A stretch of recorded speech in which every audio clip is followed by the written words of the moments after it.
Well, I got a nice big package in the mail.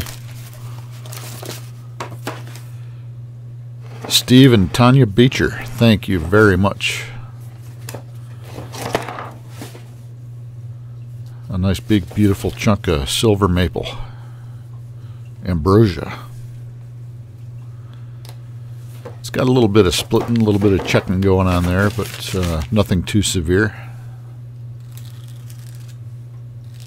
I studied this log for quite a while to decide what to do with it. I decided to go ahead and cut out the center, or the pith. So instead of making one great big bowl, I'm going to make quite a few bowls. I'm going to maximize this log as much as I can. And I'm still going to have some left over when I'm done.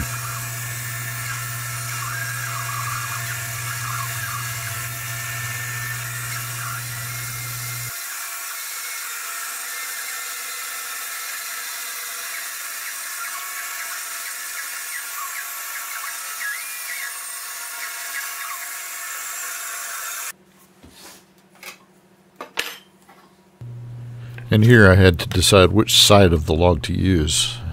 And I chose the side for these bigger bowls that had the most ambrosia activity. So I marked it, and then I cut off the excess, which I didn't show on film or video. But you'll see what I did with those extra little chunks at the end of the video.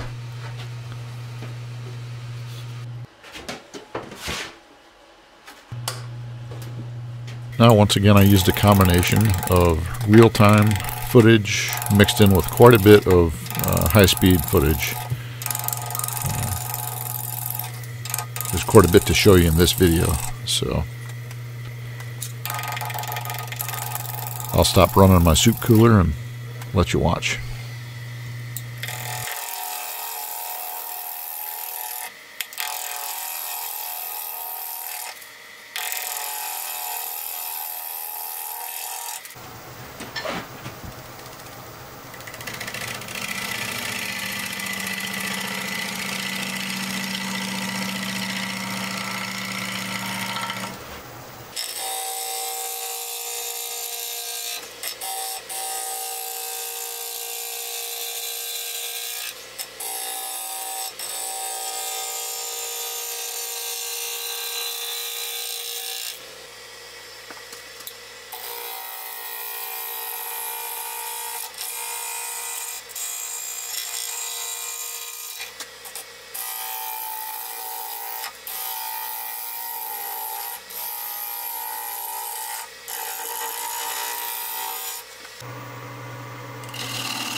Okay, always one of my favorite things to do. Let's take a look at what some of you people have been making out there. So much talent. David Adamsen made these. I gotta say, I'm really impressed. Just beautiful. There's a link to his channel. Go check him out. Harvey Smith makes his own turkey calls. That's a nice one there. Not to mention some pretty bowls. Tanya Becher makes these beautiful rings. Look at these things. You can find her on Facebook. Becher's Wood Rings by Tanya. And Steven Becher likes to make knives. There's some talent. My goodness, these things are beautiful. Thanks again, you two. I really appreciate this log. And I got some stickers. Kim Tippin. A link to her channel's right there. She makes some beautiful stuff. And Dan Livingston, a master of segmented turning. You should go check him out too. And I want to thank everybody that has subscribed. I really appreciate you helping my channel grow. And here's the second big piece. This one's got a big inclusion in it, and it also had a little bit more checking going on. So I'll have some cracking to deal with in this one, which you'll see. It leads to a pretty drastic design change, which I was actually quite happy with, and then it haunts me a little bit towards the end as well. But it's all good. It's nothing that can't be dealt with.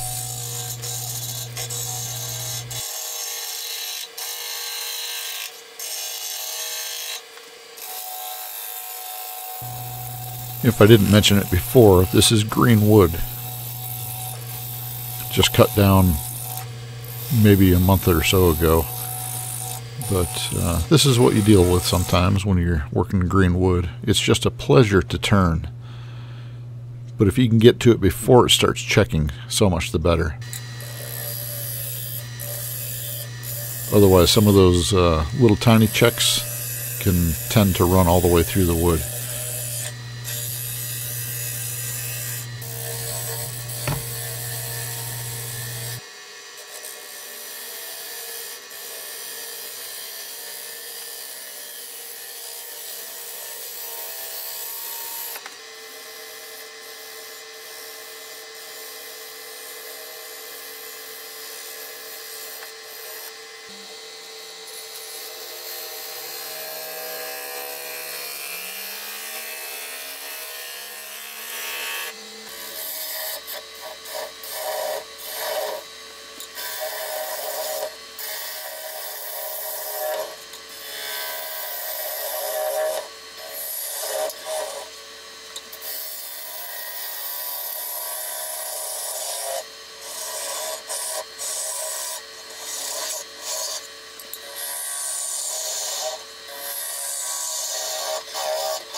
And with one of those first cutoffs, I made this pretty little natural edge bowl.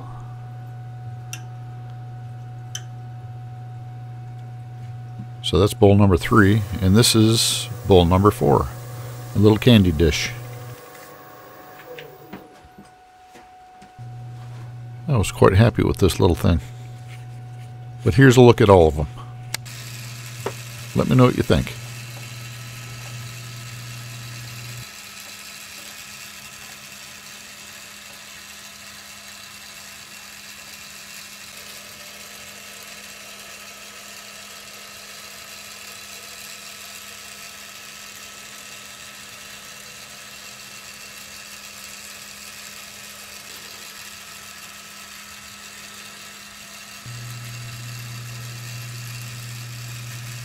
That crack right there has closed up again. If it opens back up, I've got a plan.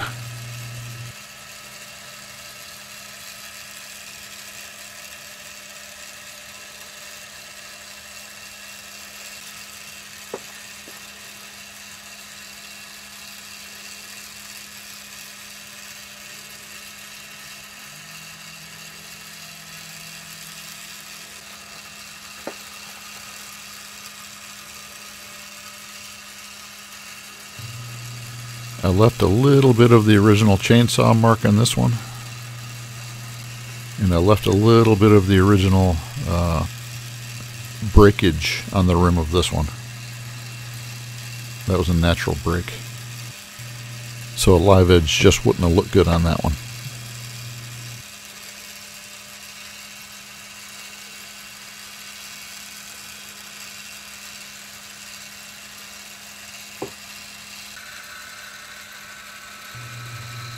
Not bad for one log, eh?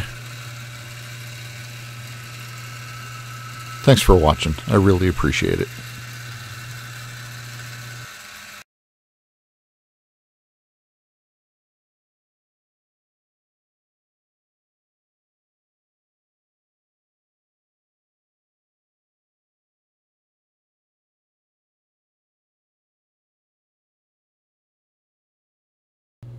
Semper Fi.